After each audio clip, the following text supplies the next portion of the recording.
여러분 안녕하세요, 앨리스 펑크예요. 오늘은 또 어떤 주제를 찾아왔냐면요, 우리 직원 중에 27살 사회초년생 직원이 있어요. 근데 얼마 전에 첫 명품백을 사려고 고르면서 고민을 진짜 많이 하더라고요. 그래서 떠올랐죠. 우리 직원 말고도 우리 펑순이 펑돌이들 중에서 이런 고민을 하는 분들이 많겠구나. 이걸 내가 영상으로 만들어서 첫 명품백을 실패 없이 구매하게 도와드려야겠다 생각해서 오늘 명품백 살 때 최소 이 정도는 알고 사라 하는 구매 팁을 알려드리려고 영상을 준비했어요. 큰맘 먹고 명품백을 처음 사는 건데 뽕 뽑아야 되잖아요. 제가 직업적으로나 개인적으로나 명품을 또 많이 접했기 때문에 실패나 후회 없이 명품백을 고르는 방법들을 많이 알고 있거든요. 알짜배기만 쏙쏙 뽑은 현실적인 팁 알려드릴게요. 이거 저장해두고 명품백 살 때 찾아보세요. 띠디. 또 큰맘 먹고 사니까 이왕이면 나만 소장하고 싶고 흔한 디자인 안 사고 싶잖아. 내가 그 펑순이들 마음 너무 알아. 내가 처음 구매할 때 그랬거든. 얘도 들고 얘도 드는 거 난 너무 사기 싫고 난 나만 갖고 있는 거 사고 싶어. 이런 마음으로 첫 명품백을 샀었거든요. 사실 본인 취향에 따라 다르지만 첫 번째로는 유행을 안 타는 베이직한 디자인으로 고르는 게 좋아요. 사람들마다 명품백 구하는 기준이 분명히 다를 거예요. 비싸니까 어디서도 못 본 특이한 디자인을 사야지 하는 분들도 계실 것이고, 아니면 그냥 같은 이유로 비싸니까 그냥 나 매일매일 들어도 무난한 걸로 사야지 하시는 분들도 계실 거예요. 하지만 오늘은 첫 명품백을 구매하는 분들을 위한 팁을 알려드리는 거잖아요. 그래서 첫 명품백을 구매할 때는 내가 매일 들어도 괜찮은 디자인, 이 브랜드에서 매년 매 시즌 출시하는 스테디셀러 백인지 그거를 잘 확인해보세요. 괜히 막 처음에 명품 구매한다고 하면 마음이 들떠. 그래가지고 막 평소 취향보다 좀 독특하고 막 튀는 디자인 고르게 되거든요. 근데 그 끝은 어떻게 되는지 아세요? 그 백 결국에 몇 번 안 들고 다 후회한다? 애물단지가 되는 거야. 저도 사실은 첫 명품백을 실패한 사람이에요. 제가 여러분들 다 아는 유명한 핑순이잖아요. 핑크색을 진짜 좋아하는데 첫 명품백도 그냥 이 백이 예쁜 것만 생각하고 그 백을 구매했단 말이야. 몇 번 들지도 못해. 옷에도 안 어울리고 어쩔 줄 모르는 거야. 그래서 돈 모아 진짜 나 처음으로 예쁜 거 샀는데 실패하고 옷장으로 들어가서 영영 꺼내지 않았다는 그런 아픈 기억이 있어요.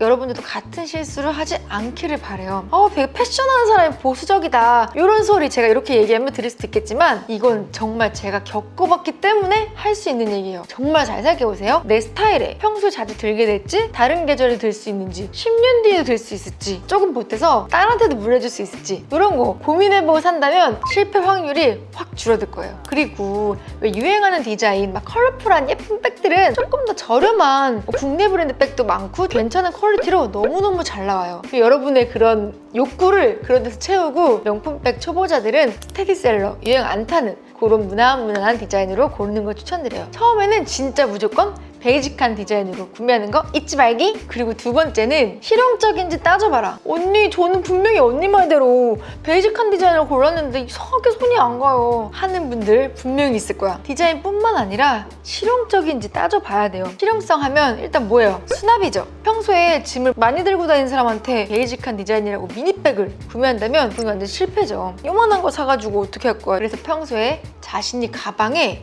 무엇을 얼마나 들고 다니는지를 좀 파악한 후에 가방 사이즈를 정하는 걸 추천드려요. 그리고 오거나이저가 세분화되어 있으면 편해요. 내부와 외부 포켓, 카드 수납이나 지퍼 수납 같은 부분도 약간 잘 확인하고 구매하세요. 특히 평소에 가방 속 정리를 저처럼 잘 못하거나 물건 막 잘 잃어버리는 펑순이라면 이렇게 세분화가 잘 되어 있는 가방이 좋아요. 셀린의 트리오백이나 마르니 트렁크백이 계속 사랑받는 이유이기도 해요. 그리고 첫 명품백은 무게감도 중요해요. 아무리 예뻐도 무거우면 손이 안 가요. 가방 무게도 상당한데 거기 소지품까지 넣으면 더 무거워지잖아요. 그러면 결국에 명품백 사놓고 에코백 들고 다니게 된다고. 자신이 정말 그 디자인 하나만 보고 사는 게 아니라면 무게감까지도 생각 잘 하셔야 돼요. 그리고 여러 방법으로 들 수 있는지 이게 진짜 실용적인 걸 따져보시면 좋아요. 체인이 길이 조절이 되거나 아예 다른 스트랩으로 바꿔 끼울 수 있는 백, 아니면 뭐 크로스, 숄더, 토트 다 들 수 있나 이런 거 잘 따져보시고 구매하시면 활용도가 좋아서 첫 명품백 실패 없이 데일리로 잘 드실 수 있어요.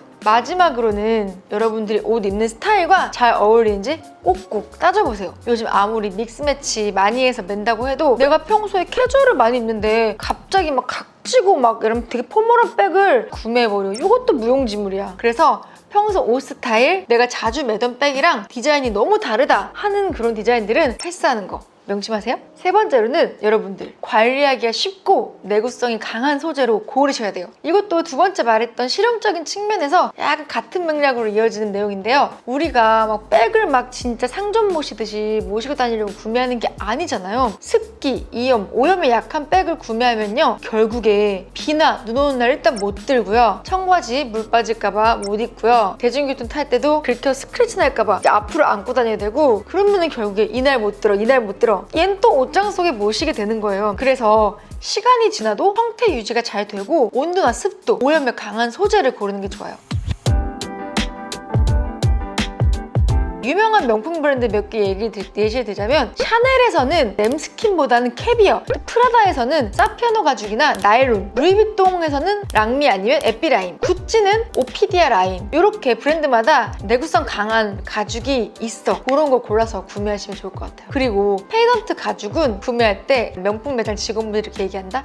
페이던트는 스크래치에 강하고요, 막 들기도 편해요. 구매하시면 막 편하게 드셔도 돼요. 하지만 이게 오래오래 들게 되면 결국에는 수선도 해야 되고 가죽도 염색하고 하게 되잖아요. 1년 들 거 아니니까. 페이던트 가죽은 염색도 좀 어렵고 광을 다시 살리는 게 힘들어서 당장에 들기에는 스크래치가 안 나 좋지만, 장기적으로 본다면 좀 페이던트보다는 일반 가죽을 더 추천드려요. 페이던트 아닌 가죽들은 사실 들기엔 조금 까다로워, 스크래치 나고. 하지만 명품 복원이나 명품 가방 가죽 염색 같은 거 맡기는 데가 있어요. 맡기고 나면 또 새 가방이 되거든. 그렇게 되면 10년, 20년, 30년 멜 수가 있어. 이거는 본인이 알아 잘 선택하셔야 돼요. 그리고 겉감뿐만 아니라 내부 안감을 또 세심하게 신경 써보시면 좋아요. 가방 안에서 립스틱 뚜껑 안 빠져본 사람 있어요? 립스틱 뚜껑이 빠지거나 틴트가 새서 가방 버려본 분들 꽤 있으실 거예요. 그래서 안감이 스웨이드로 된 건 진짜 사실 비추이고, 폴리나 방수 소재 아니면 최소 오염되더라도 수선이 가능한 소재가 좋아요.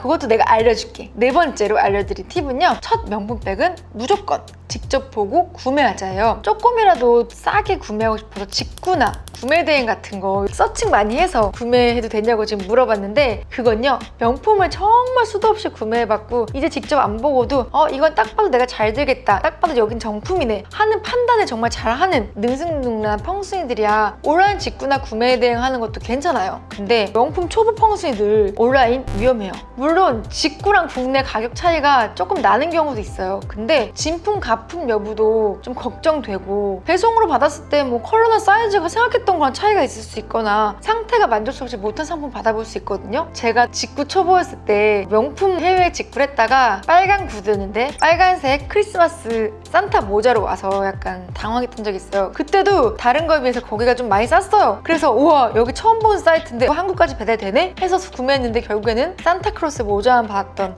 그 슬픈 사연이 있는데, 이렇게 저 같은 경우가 있을 수가 있으니까 첫 명품백은 가방도 들어보고 다른 백들이랑 비교도 할 수 있고, 이렇게 뭐 가죽도 한번 보고, 이런 백화점이나 플래그십스토어에서 구매하시는 걸 추천드려요. 그리고 백화점이나 그런 데가 훨씬 비쌀 것 같은데 백화점 상품권 행사 이런 거 많이 하잖아요. 그런 거 맞춰서 구매하면 직구랑 가격이 똑같거나 직구보다 조금 더 저렴하게 구매할 수 있는 방법도 있어요. 무엇보다 매장 직원들이 그 제품들을 잘 알기 때문에 단점을 말해주는 경우도 있고요. 구매할 때 상태 확인까지 꼼꼼하게 해줘요. 교환, 환불, AS까지도 그냥 편해. 그렇기 때문에 가격만 놓고 판단할 게 아니라 내가 어떤 서비스를 받는지까지도 꼭 생각해 보셨으면 좋겠어요. 그리고 제가 평소 스타일이랑 안 어울리는 백은 비추한다고 했잖아요. 남들이 들었을 때는 너무 예뻤는데 막상 내가 들었을 때는 안 어울리는 경우가 진짜 많거든요. 그래서 실물을 확인할 수 있다는 게 가장 큰 장점이니까 첫 명품백 구매하는 펑순이 펑돌이들 오프라인 매장 가서 직접 들어보고 구매하는 걸 추천드려요.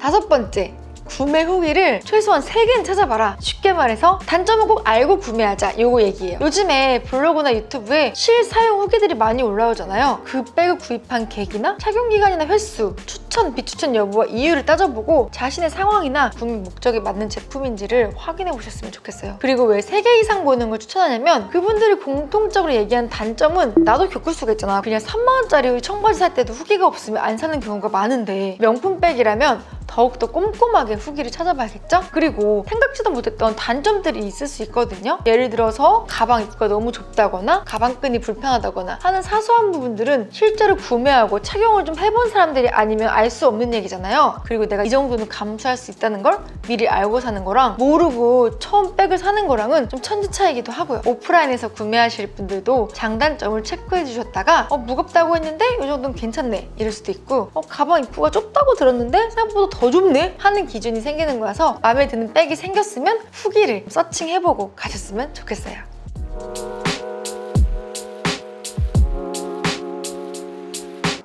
있지 왜 없어. 6번째, 꼭 하이엔드 브랜드를 고집할 필요는 없어요. 사람들이 본능적으로 막 처음이라는 거에 의미 부여를 많이 해요. 쓸데없는 의미 부여. 좀 자랑하고 싶은 심리도 있고 기억에 남았으면 해서 되게 럭셔리 브랜드를 고집하는 경우도 있어요. 근데 정말 자신이 그 백이 갖고 싶어서 사는 게 아니라 외부적인 이유를 구매하는 것도 후회 확률이 높아진다고 생각해요. 왜냐면 나한테 막상 그 제품이 필요한 게 아닐 수도 있고 또 다른 사람들이 너무 많이 드는 백일 수도 있잖아요. 그래서 본인이 패션 브랜드에 관심도가 좀 높은 사람이라면 좀 더 다양한 브랜드도 눈여겨보셨으면 좋겠어요. 에이 나는 그 돈이면 무슨 브랜드백 산다 할 수도 있는데 그건 개인의 가치관이기 때문에 굳이 첫 명품백이라고 해서 사람들이 다 아는 그런 명품 브랜드에서 살 필요는 없다는 거죠. 요즘 뭐 좀 아는 사람들이 입는다고 알려진 그런 브랜드들도 많잖아요. 질센더나 르메르, 자쿠미스 같은 브랜드도 베이직한 디자인, 비교적 저렴한 가격, 그리고 오랫동안 기다리지 않고도 구매할 수 있고요. 정말 요즘 감성 제대로 느낄 수 있는 브랜드니까 눈을 살짝 돌려보시는 것도 좋은 대안이 될 것 같아요. 자, 여기까지가 제 경험을 바탕으로 한 첫 명품백 실패 없이 구매하는 팁을 알려드렸는데 도움이 되셨나요? 오늘 영상은 명품백을 구매하라고 권장하는 영상도 아니고 제가 알려드린 방법들이 뭐 정해진 정답도 아니에요. 그래도 분명히 명품백을 구매하시는 분들도 있을 것이고 기왕 구매하시는 거 잘 들고 다니면 좋잖아요. 여러분들이 처음 명품백을 구매하는데 이 정도 가이드가 있으면 저처럼 실패하지 않으실 것 같아서 준비한 소중한 영상이니까 오늘 영상 참고하셔서 실패 없는 첫 명품백 구매하셨으면 좋겠어요. 오늘 영상도 유익하셨다면 좋아요와 구독, 보고 싶은 컨텐츠가 있으면 댓글로도 많이 달아주세요. 띠디.